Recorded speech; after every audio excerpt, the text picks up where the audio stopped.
Welcome to PrepsNet Coach Speak with Fultondale High School head football coach Jake Hogan, powered by the Fultondale Wildcats shop. Visit FultondaleWildcats.com for all of your Wildcats gear. Here's your host, Aubrey Johnson. Welcome in to the first Fultondale Coach Speak of the 2025 season. Good to see you, Coach. Thanks for having me. All right. Tell us a little bit. I know you're new here. For the folks that didn't catch the introductory show that we did, tell us a little bit about your background. Sure. So, come from a football family. My uncle was a longtime coach at Corner High School in McAdory. Nice. Before that. Right. Graduated from Leeds High School, played football there for Coach Tim Sanders. Okay. Went on to play collegiately at Jacksonville State for Mike Williams and Jack Crow. Since my time was over there, I've been in football and, bounced around here and there.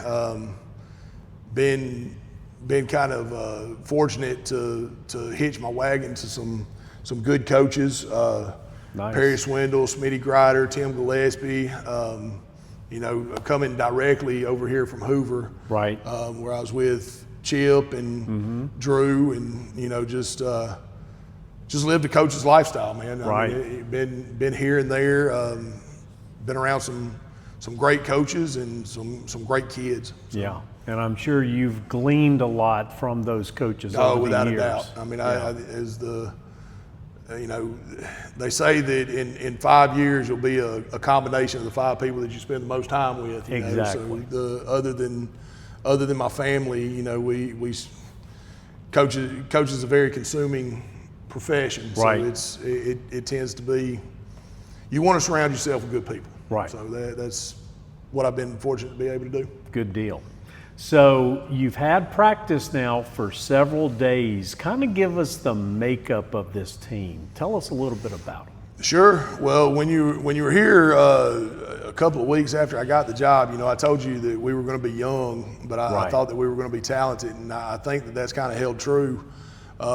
We are an extremely young team, but we're not without talent. I think the biggest thing that we've got to make sure of is just trying to, and what we've tried to do is try to make practices as challenging and situational as possible, just to be able to try to advance our maturity. Yes. When you're relying on some 9th and 10th graders in positions, it becomes there's not the learning curve's not quite as bendy as you would like for it to be. Sure. So you've got to make practice a little bit more challenging for them and challenge them in those situations a little bit more so that they're ultimately ready for them on Friday nights. Right. So we've been pleased with the progress that we've made. Just teaching the kids the right way to do things and ultimately trying to create students of the game. Right. Good deal. So if you could use a few adjectives to describe this team thus far, what would those be? Well, I said young. That's going to be one. For sure. Obviously, I think we're tough. Okay. I really do. I think that I think we're hardworking, and I think we're resilient. Nice. I really do. I think that unfortunately, resiliency is only developed through adversity. Right. And these guys have obviously had it with the coaching changes, and Sure then they have. some of the past things that have happened at Hoover, from the storm to everything else. So I mean, we've got some kids that are extremely resilient. And that's probably the one that jumps out to me and excites me the most. Okay, good deal. So as far as leadership, what are some of the players that you've seen that have kind of taken on that leadership role thus far? Well, I've got 2 that come to mind right now. It's Camarion White, who's going to be one of our very small senior class. And C, as we call him, he's more of a lead by example guy. Not really a vocal guy as far as a hollerer, I guess. He's more. I love the way that he approaches things, because when he sees one of these younger kids is maybe not doing something that's necessarily up to our standard. He does a good job of kind of going and having a one-on-one conversation with him. One of the things that I talk to him about is, the number one thing that a leader has to have is followers. Right. I love when we have that conversation because they're going to talk about commitment, like what does a leader have to have, and charisma, all those things come up, and I always tell them you're overthinking it. The fact of the matter is, if you don't have people following you, you're not leading. Right.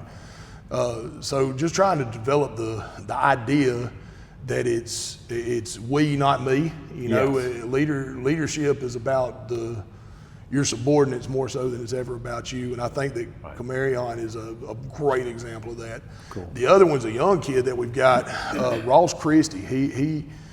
He's a little bit more vocal than C, but in the same manner, like he's always going to try to make sure that he is a example as to what to do. You know, and he came to us over the summer, and I've just been blown away by him. He's just an exceptional young man. I really have enjoyed getting to know him and his family, and just seeing him interact with our other players. And I'm really excited about seeing what those two are able to do. What year is he, the one that just transferred? He's going to be a ninth grader too. We're super gosh. Young. That's we're crazy. Super young. And he's a phenomenal baseball player. Right. So we didn't get to, him doing the travel ball circuit and everything in the summer. Like our time with him was limited, and what I love about it is like he doesn't miss a beat. I'll give you a prime example. We have a practice finishing up the summer, and we didn't have a great practice. Well, after practice, we get done, we dismiss them, and Ross is out there running extra.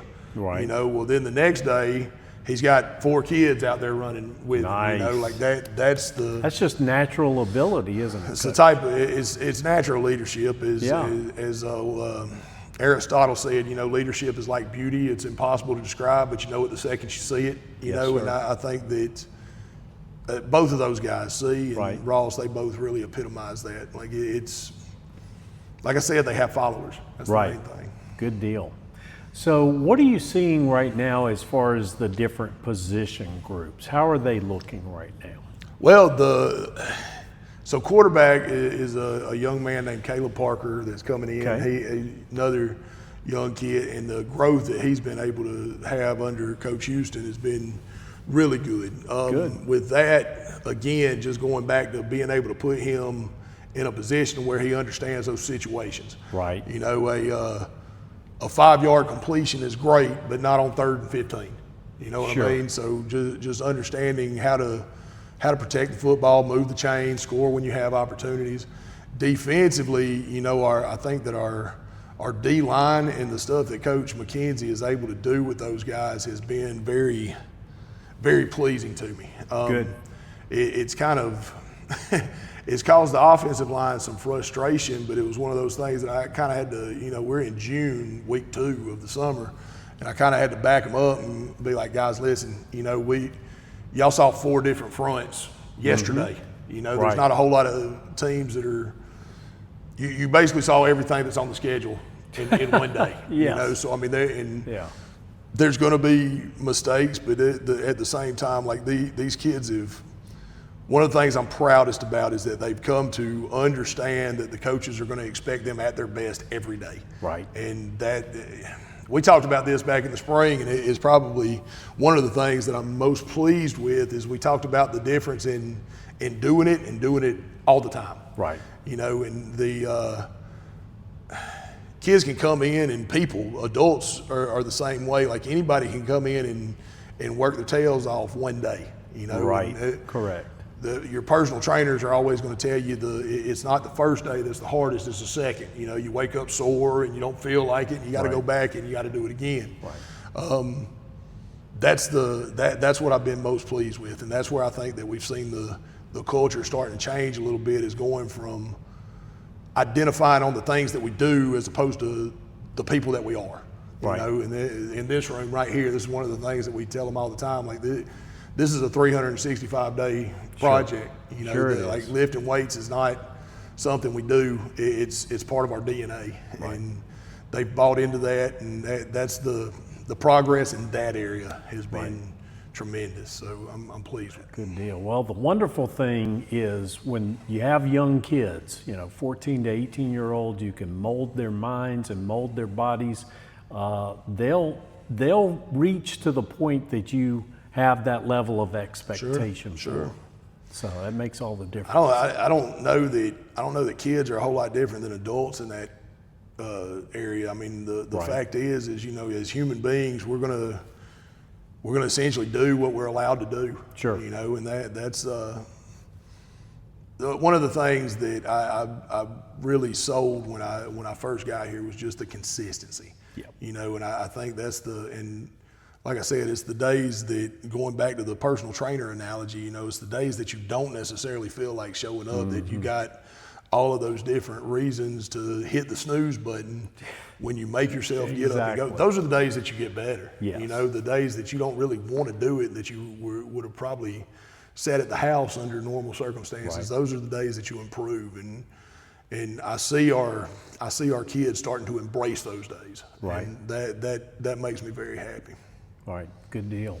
So we mentioned at the beginning of the show that you are a new coach here at Fultondale. Obviously, your staff is too. Tell us a little bit about them. Sure. Well, I'm gonna use this to kind of focus on my two coordinators. The first one is Jarvis Houston, who was with me at Pinson. Nice. Also played at Jacksonville State. He played receiver up there. He coached receivers for me when I was the offensive coordinator at Pinson, and Right.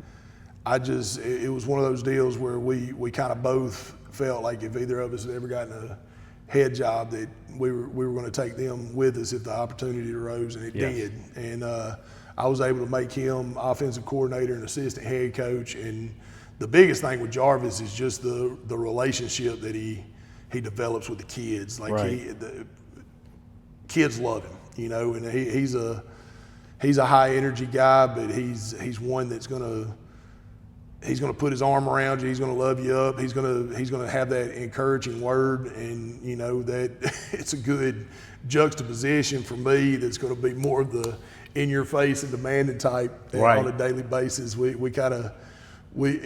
feed off of each other. Some days he's the good cop, I'm the bad cop. Some days Okay. vice versa. So he's been a very welcome asset to me. And then my defensive coordinator is Casanova McKenzie, who played at I obviously remember that Auburn name. and Yeah. Auburn for the Washington Redskins. And I think Fultondale in general, but me specifically, he's been a blessing, man. He's Right. been, for a guy, and I was fortunate to be able to work with Trent Richardson last year over at Hoover, and Yep. all those, what I'm always in awe of, what I'm always appreciative of when I see those guys that have had those storied careers like those two obviously have.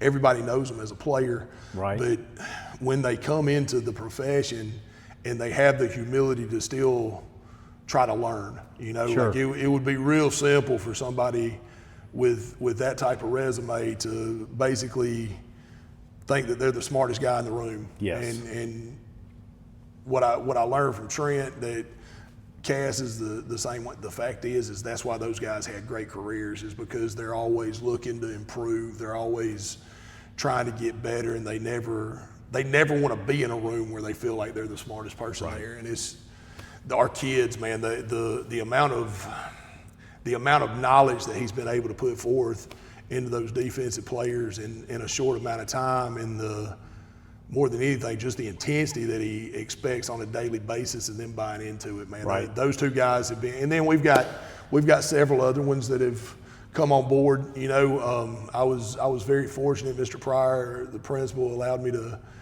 basically get my entire staff here, but those were my first two calls. Yes. And it everything's kind of trickled out from them, and they had a big voice in getting the staff finalized. I mean, because That's fantastic. I had a question not too long ago. When I first got here, was my focus on getting to know the kids or trying to put the staff in place? And unapologetically, I said putting the staff in place, because Right. I've been doing this long enough to know it's way too big of a job for one person, and you're only as good as the people you surround yourself. So those two guys have been quite the help for me. Well, great. What do you expect to see from your first opponent? You've got Fairview coming up in a couple of weeks. Do you know anything about them yet? What do you expect? I expect them to be Fairview. Everything that they've built up there, and that was the reason that I wanted this game. We had an open spot. We had somebody that we ended up dropping, and they also they only played 9 games last year. And when we were talking, they're going to be extremely disciplined. They're going to be extremely hard nosed, and they're going to play their rear ends off. And that it's everything that I want our kids to see. And that's I think that it's a great first game. They're going to have 20 plus seniors. So it's kind of the opposite of where we are. And that obviously presents a challenge, but it's a challenge that I wanted, because in 17 years in this business and 10 plus as a player, the one thing that's really been consistent is teams make the majority of their improvements between weeks 1 and week 2. Sure.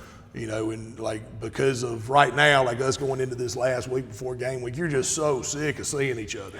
You're ready to hit somebody else. Well, you are, but you've also, without even knowing it, you've developed bad habits, because we've gotten so used to blocking this guy, or we've gotten so used to running this route on this guy, or we've gotten so used to covering this route by this guy. Now all of a sudden you get fresh faces in there, and before you know it, you've exposed something that you may not have even realized that you were doing. Sure. So I think that for a week 1 game, one of our big things is we're not interested in being good. We're interested in being better. That's the big thing, because if you're not focused on that, you're never going to achieve good. You're obviously never going to achieve great. So I think that Fairview fits into that. They fit into that arc really well. I think that if we can go out there and compete with those guys that have got an established program, that are doing things the right way, and we're able to go out there and compete and correct mistakes moving forward, I think ultimately we'll be a better football team because of it. Good deal. So this may be a little bit of an unfair question, but I'm going to throw it out there anyway. New season, new coach, new team. What's your prediction for this season? Oh, wow. Like I said, it's a little unfair right now. Yeah, you definitely prefaced it correctly. Yeah. We want to make the playoffs. We want to go in and get in that top 4 spot in the region right there, and I think that we're more than capable. But the biggest prediction, we closed with Gadsden City at Gadsden City. Wow. A perennial 6A powerhouse. Right. And that's so we open with Fairview, we close with Gadsden City. We're not, as the kids say, we are dodging no smoke. We're going out there. We want to put them on as big of a stage as possible. My biggest prediction is that we're going to be playing our best football at the end of the year. Right. Good. That's what we talk about, is just getting on that upward trajectory. And those are the coaches that I admire. Those are the teams that I think that end up doing great. Are we getting better again? Right. And that's my prediction, is that we're going to be playing our best football when football means the most. Excellent. So, Coach, our first show is in the books. We're done. We certainly appreciate your time, and we're looking forward to the Wildcat season. Thank y'all for coming, man. Absolutely. I appreciate everything that y'all do, and y'all are welcome anytime. Look forward to seeing you again. Excellent. One program note real quick to let you guys out in the audience know. Last year, if you joined us, this was an every week program.